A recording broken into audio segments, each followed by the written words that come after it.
Welcome back. You're watching 5 Talk Street. I'm Scott Murray.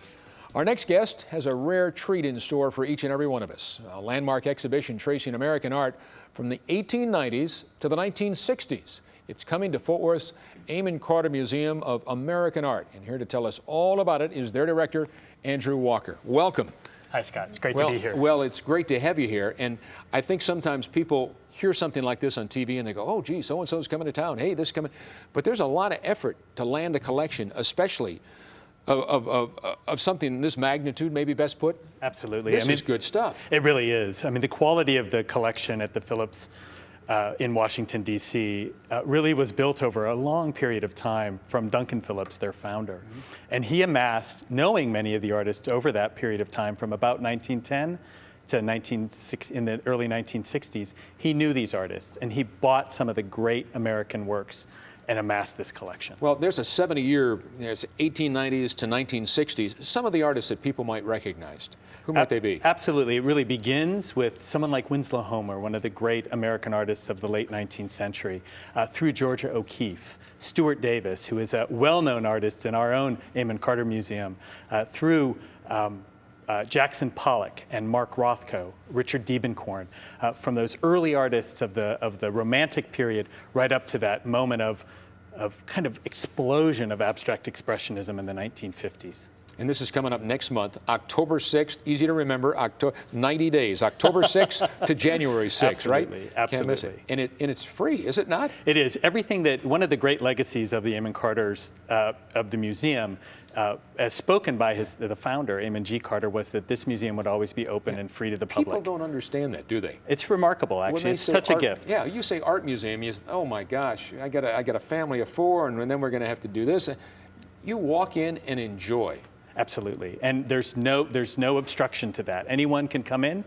You can see this exhibition, which, as you said, is a real testament and a monument for the museum to be bringing it here. But you can come and see it for free. It's really an opportunity not to be missed. And for someone that has children, somebody that has either young children or teenage children, what would you say to them? Because a lot of times kiddos, they want to go to Six Flags or something. They don't want to go to a museum. What might you share with those parents as to what they could tell their children? Hey, this is something you really need to be a part of. Well, you know, especially even at this period of time, as we're moving through an election time, when you're really thinking about the history of this nation in so many ways. And this grouping of artists that from the Phillips, but also combined with our own collection, really is it's the pantheon of American history. It's the opportunity to see some of the great achievements of some of the most creative people that this country has turned out.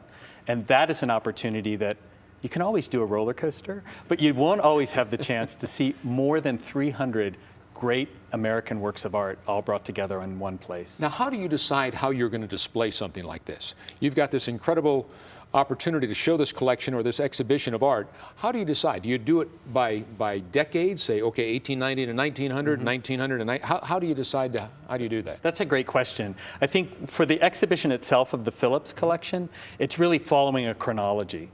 And so it's moving from that Romantic period through the period of American Impressionism. So you can see how things would change. You can see the development of the story of American art towards the apogee of its modern expression in the 1950s. But what's really unique and interesting is that our collection as well, the Amon Carter's collection, has that same sense of quality. And these two are going to be in conversation.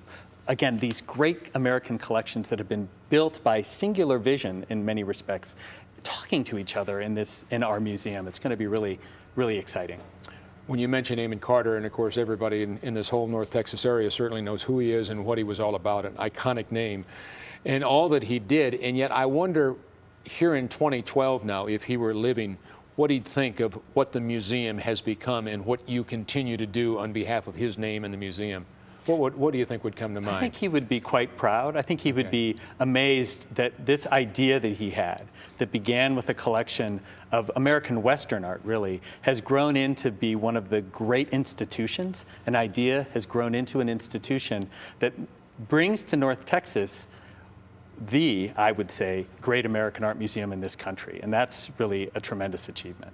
Is there a website that people could go to? They say, gee, kind of whet my appetite here. I'd like to hear more, Andrew. Where do we go? Absolutely. You would go to www.cartermuseum.org, and all of the information that you would need for this exhibition, but also about us, is right there.